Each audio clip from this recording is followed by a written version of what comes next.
Okay, we are at the 2016 Fall Galena, Illinois Foray, and we have some new faces and we have some returning faces. So, name and where you're from. Hi, I'm John McShane. I'm from Okina, Illinois. All right. This is my first foray. All right. And Morel hunter or just? Oh, or yeah. Oh, yeah, for 10 years. But you know anything about fall mushrooms? Oh, yeah. Okay, good. That's been one of my goals is to get. There's so many people that just hunt some morels and to try to get them onto some other stuff. We got a freezer full of the Takis. Good. Okay. Robert Morton from Gurnee, Illinois. It's the first foray. Okay. My dad. All right. Tom Morton, second foray. Yep, we have a good time, didn't we? Yes, we did. All right. Dave and Mary, Streeter, first foray. Okay. And have you hunted fall mushrooms? Yeah. Okay, good. All right, good deal. I'm Sandra Leone. This is my boyfriend Craig. We're from Oklahoma City. And I think this is my 8th or 9th foray. Yeah, and 8th or 9th state too. Yeah. From California to everywhere. Yeah, it's fun. All right. Scott and Dana Meyer. We're from Charleston, Illinois. This is our third foray. All right. Jane Keeble, my husband Steve Keeble, first timers. Okay. You got it. First at, what about morels? We do hunt those. You hunt morels, but don't know nothing about fall. Right. Okay. Right. Well, if we can just get you to the point of knowing at least 4 or 5 of the most common ones, hopefully we can find them. Chicken. Yep. Sounds good. Chicken, and Don't get me on that. and what's the other common ones? Chicken and what else? Hen and lion's mane. Hey, my name is Bob Gardner. I'm from Chicago. I'm a lifetimer. And you don't have any clue how many forays you've been on. I don't know. I quit counting at like 15. All right. Thanks, Bob. Everybody have fun so far? Oh, yeah. There's a lot of stuff in the woods right now. When it's been this wet, you know, you find some stuff that's. He found this right here. It's very rare. I've only seen it twice in my life. It grows on wood. This is a Pluteus species. It's got pinkish gills, and it's like a deer mushroom. Okay. Now in the book I wrote, there's a one that's not as rare as this. It's really cool. It's in the deer mushroom family, which is Pluteus, and it's a yellow, a very bright yellow, growing on logs. And those I'll see usually just maybe one log and. Maybe one time every 2 years, the yellow ones, but that's this kind of peach color. That's the second time in my entire life I've even seen them. But pink gills and that, and then all the Pluteus. It just fell apart. This is a piece of a deer mushroom or fawn mushroom, and you can see the pink gills on the underside. They grow from logs.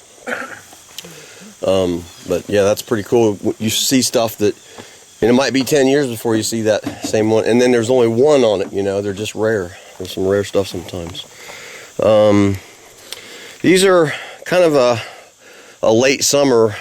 We're in the kind of transition. There's still some summer mushrooms left over. This is they don't normally get that big. It's probably from all the rain. This is probably the best example of it. It's Gyroporus. It's in my book too. It's chestnut bolete. It's got pores on the bottom. Very tasty. This is artist conch. This is a young one. When you scratch the bottom, you can do a design on there, and it stays that way once you handle it. We have false and true turkey tails here. Difference is the true turkey tails are white and smooth on the bottom, just like in the presentation last night. False turkey tails have a texture like that on the bottom. So that's the two differences there. These kind of resemble little pieces of oyster, and they're growing from wood, but they're pinellus, and they're just really mediocre. They're not poisonous or anything. They just don't taste good. And then this is a rooted polypore. We found 3 of those, and it's not very common. I don't think I've found any of my forays this year. It's usually late summer, sometimes early fall. But it's choice. It's up there with a King Bolete Porcini flavor. It's pretty good. This is some peppery Lactarius. That funnel shape like that. That's characteristic of Lactarius, which is milky. They secrete milk They have a milk come out.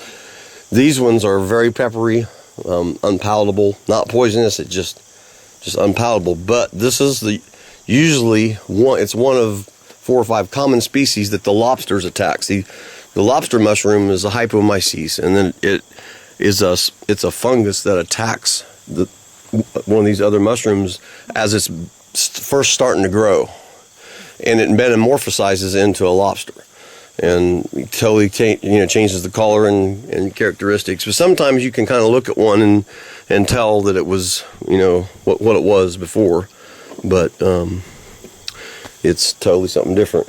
This is a Gymnopolis growing on dead wood. It's like a laughing gem, which we don't want to eat it. I didn't start telling you how many. Have you been counting? Okay. These are edible, but just they're a scarlet waxy cap, and they just so delicate they just melt when you try to saute them. We have a couple species of russulas here. This is Rosia.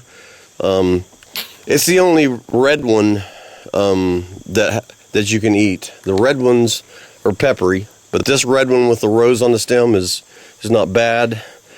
And this is it's also called brittle cap because they're so brittle. When picking russulas with other mushrooms, it's not recommended because the trampling through the woods, these will bust up into pieces, and all the little pieces will get on all your other mushrooms. So, but like the green one that Bob found, remember at the presentation last night, we didn't find them today, but that's a real common edible russula. Several colors. I put there's 10 in my book or so that's edible, the most common ones. And we got tree ear here. That's why I was on the presentation last night, for black fungus in Asian culture.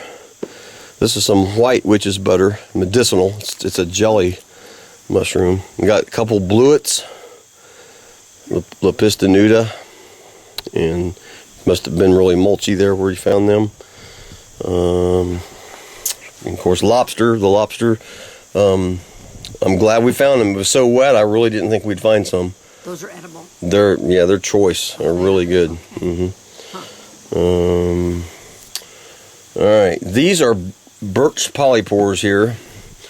They grow on the white birch here, and I've never tried to eat one. I've just never even tried. But I use them they're medicinal. I put them in some of the mixture tinctures that I make they build your immune system really good.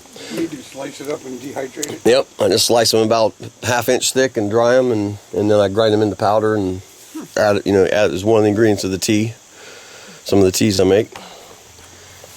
Then we got the ringed honeys, and we have about every size we have here. They're clumped like that. They still have that real prominent ring there. I really like them when they're that color. I think that's a cool color. So you got from button like that, and they fully mature out, and they can get huge like that. Now the way that honeys are really prone to getting worms, and so what you do, when you slice them, they should be nice and white. See, that one is already, even though it's not even opened up, it's got worms in there. I left some of each some. See how that brown discoloration in the stem? It should look like, see how white the stem is there? And that's a big one. There's a full stem there, and it's still white. But I had a couple of really bad ones that I want to show you. Here's this one's kind of red. Yeah, that brown discolorization. So, somebody got a knife on them? I'll slice these and show you. So I was walking to the room on the side just a minute ago, and like I said on the fall presentation last night, the reddening parasol was in there, and it likes thick mulch like that. And that is prime like that when they're just a button like that. It's going to melt in your mouth. There's a couple of older ones back there. We'll pick them too. Is that kind of like the green quilted whatevers? Is that the same family or something since it's got that pattern? It's just one of the things the mushrooms do. But These are nothing. Most of the parasols have the same kind of stuff on the top like that, though. Aren't those green ones? Don't they? You say, okay, pick them or no? Yep. You got a knife? Yeah. Just pick the whole clump and just slice the whole stem off at the base at the same time and see if they're good and white inside.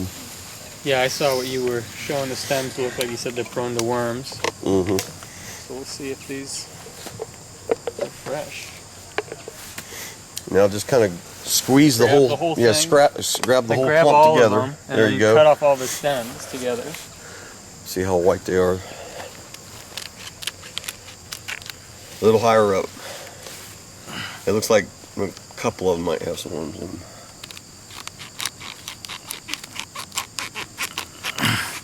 Yeah, those are pretty good. Those look good. Yep, throw them in the thing, they're good. Yep, they're good and white. Alright, those are definitely good. The rest of them are, I'm sure they Okay, those probably guys have don't need to worms. leave them alone. Okay. Yeah. Yeah, the ones on the ground were pretty gnarly.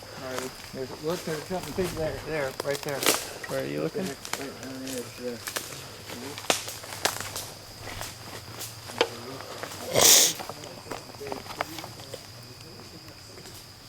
I think they're honey.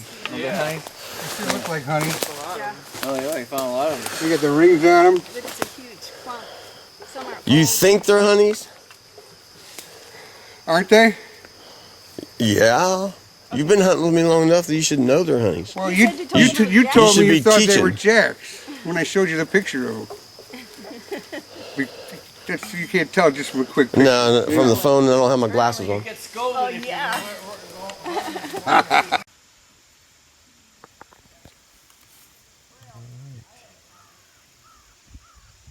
Glad it's cloudy today. It's been a little hot.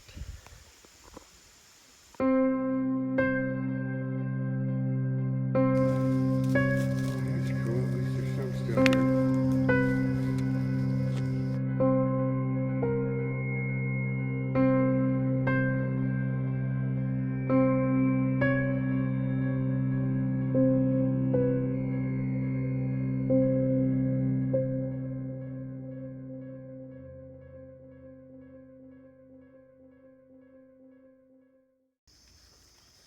Problem is they are chicken in the woods. Oh, that is chicken in the woods. Yeah. And out of reach. So I could probably find a stick to knock them down, and then somebody's gonna have to catch them so they don't bust up.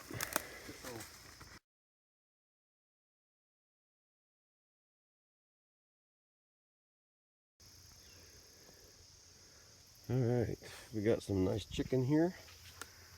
It's all the way down this log, nice and bright. And I swear, I think I see some right over here too. Right ones over there. It's really fruiting all over right now. Yeah, we got a piece right there too.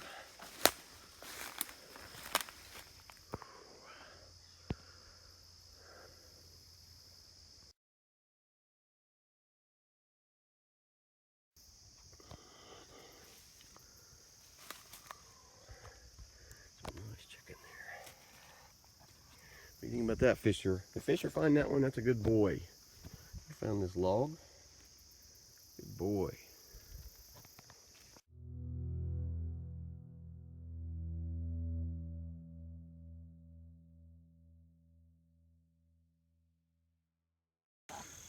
Yeah. I know some dogs, they say you could teach them to actually hunt morel. They kind of can sniff them out. I give him credit on the chicken of the woods treat. I found a big patch of chicken and he was. But like the following. See all the chicken I got? Okay, you're messing with me. No, I'm just saying, did you see the bag of chicken I brought back? No, you're messing with me. No, I wanted to get your reaction on my burrs No, on. because you're messing with me. No, look at the burrs on me. Oh, are you fucking serious?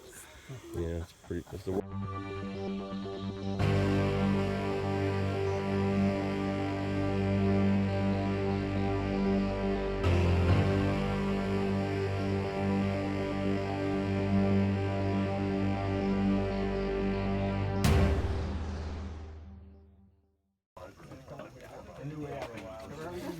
All right. Okay, guys, here's the first batch of shrimp of the woods. We'll put them right here on the corner. Here's the Yep. Bring the cocktail sauce down here. Wow.